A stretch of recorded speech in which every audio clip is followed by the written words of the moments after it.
Hello friends, welcome to English Fluent. English learning at next level. Today we are going to learn a new poem, Walk a Little Slower. This poem is from Maharashtra State Board and I am Javed Khan, Hafiz Khan Pathan going to present it. तर बघूयात आजची कविता walk a little slower. नववीच्या पुस्तकातील ही सगळ्यात पहिली कविता आहे. इंग्रजी विषयातील ही पहिली कविता वॉक अ लिटिल स्लोअर. मराठीमध्ये याचा अर्थ होतो थोडं हळू चला.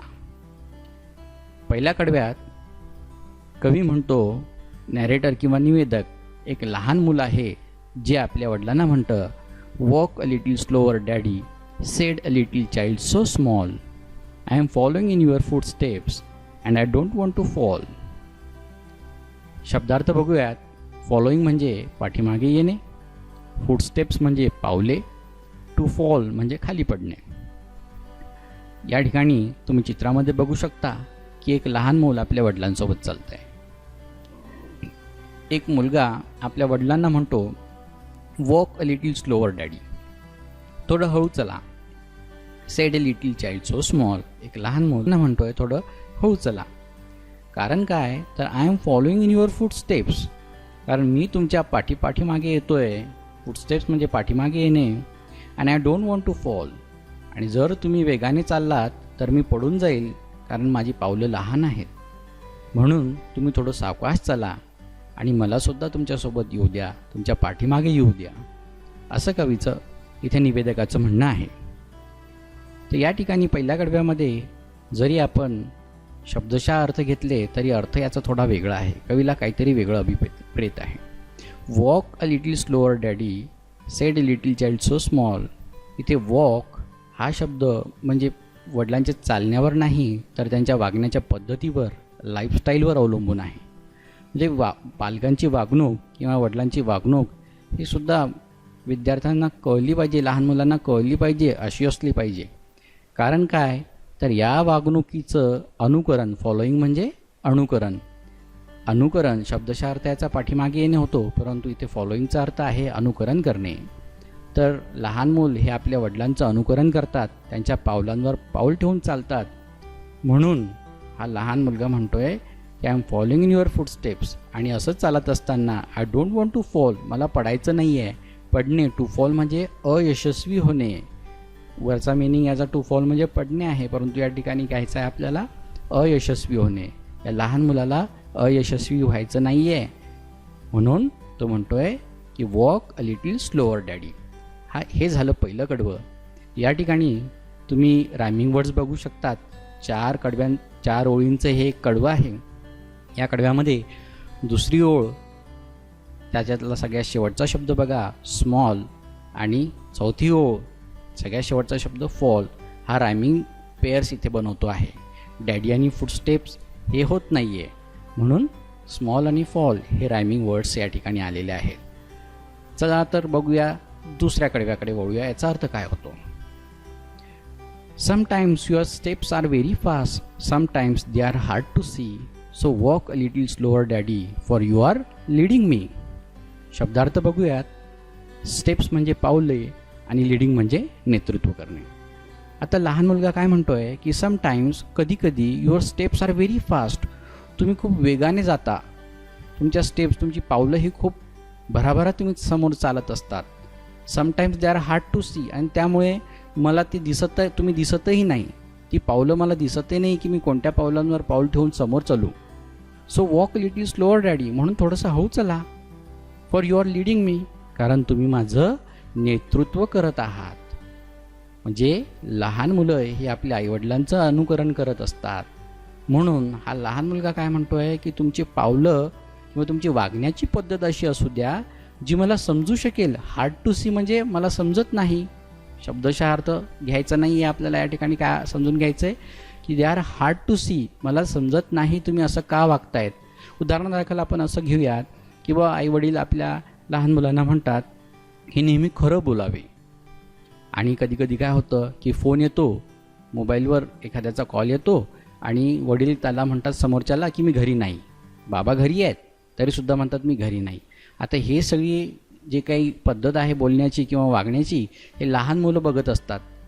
लहान मुलाला सांगितलं आहे की तुम्ही नेहमी खरं बोलावं आणि बाबा असं फोनवर खोटं बोलतायत, तर याचं अनुकरण मग भविष्यात मुलं करण्याची शक्यता आहे. किंवा या लहान मुलाला कळत नाही की असं बाबा का बोललेले आहेत. म्हणून हे एक उदाहरणादाखल मी तुम्हाला दिलेलं आहे.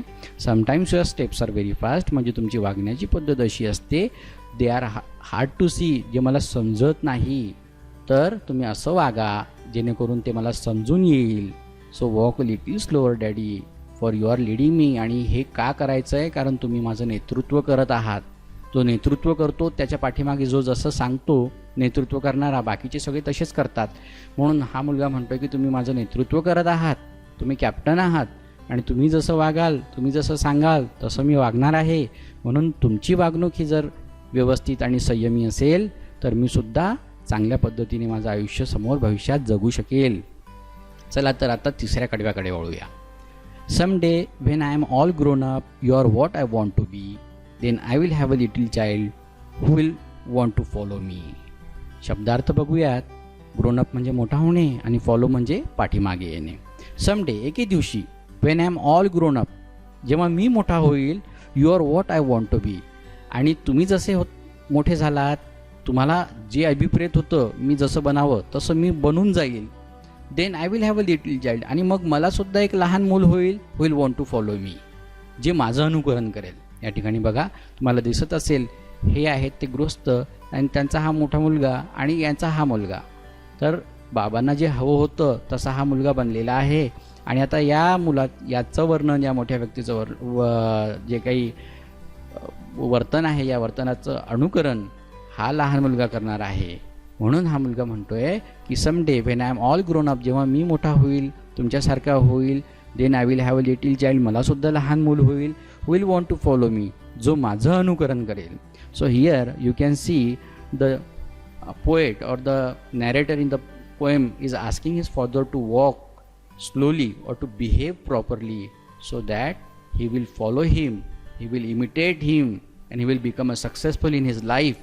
That's why it is very important for parents to behave properly, because their children follow them, their children imitate them.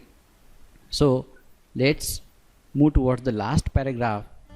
It is, and I would want to lead just right and know that I was true. So walk a little slower daddy, for I must follow you. शब्दार्थ आहेत. To lead म्हणजे नेतृत्व करणे आणि true म्हणजे सत्य. आता या लहान मुलाला काय म्हणणं आहे की and I would want to lead just right, आणि मला भविष्यात सत्य या मार्गावर चालायचं आहे, कारण सत्यमेव जयते. नेहमी जीत कोणाची होते किंवा सत्य जे असेल तेच जिंकतं. म्हणून I would want to lead just right, मला योग्य मार्गावर चालायचं आहे. And I know that I was true, आणि मी सत्य मार्गावर चालणार आहे, आणि म्हणून माझा मुलगासुद्धा त्याच मार्गावर चालेल. त्यामुळे ही तुमची जबाबदारी आहे. It is your responsibility that you should walk little slower daddy. थोडंसं तुमची वागणूक, तुमची चालण्याची पद्धत, तुमची राहण्याची पद्धत ही जरा संयमी ठेवा, व्यवस्थित ठेवा. For I must follow you. Must इथे बघा इंग्रजीचा मस्ट वापरलेला आहे, म्हणजे मी करणारच. आय मस्ट फॉलो यू, मी तुमचं अनुकरण करणारच आहे. तुम्ही जसं वागाल तसं मी सुद्धा वागेल. तुम्ही जर व्यसनाधीन असाल तर मी सुद्धा व्यसनाधीन होईल. म्हणून तुम्ही जर चांगले व्हाल, यशस्वी झालात, तर तुमच्या पाठीमागे मी सुद्धा येईल आणि मी सुद्धा यशस्वी होईल. त्यामुळे तुमचं वागणं, तुमचं चालणं हे संयमी ठेवा.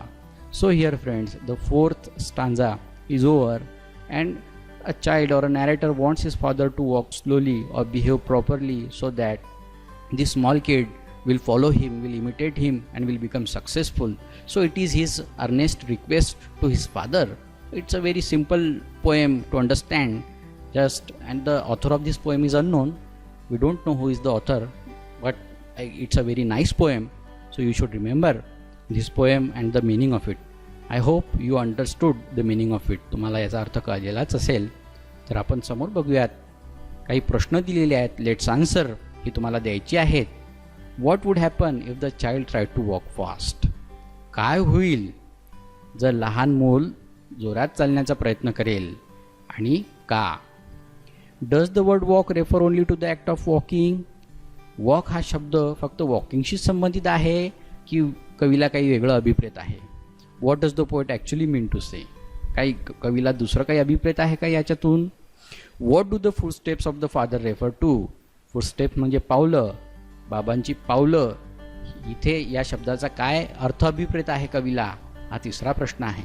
आणि चौथा प्रश्न आहे, what qualities of your parents or elders would you like to adopt. आपल्या आईवडिलांची कोणती गुण, क्वालिटीज म्हणजे गुण, कोणते गुण तुम्ही अडॉप्ट म्हणजे आपण फॉलो करणे किंवा आत्मसात करणे, तुम्हाला आत्मसात करावीशी वाटतील असे गुण यांची यादी तुम्ही लिहायची आहेत. ऑनेस्ट असतील, बाकीचे काही हार्डवर्किंग असतील, असे काही गुण असतात आपल्या पालकांचे, तर ते तुम्ही या ठिकाणी लिहू शकतात. हे सगळे मार्जिनचे क्वेश्चन्स आहेत जे आपल्याला आपल्या वहीमध्ये लिहायचेच आहेत. भविष्यात आपण दुसऱ्या व्हिडिओमध्ये मार्जिन क्वेश्चन्स आणि इंग्लिश वर्कशॉपचे क्वेश्चन्स बघणार आहोत. तर त्यासाठी दुसरा व्हिडिओ बघणार आहोत आपण.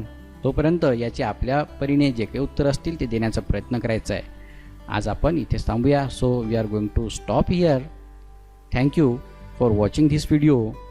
We are on YouTube also, so don't forget to like and subscribe our channel.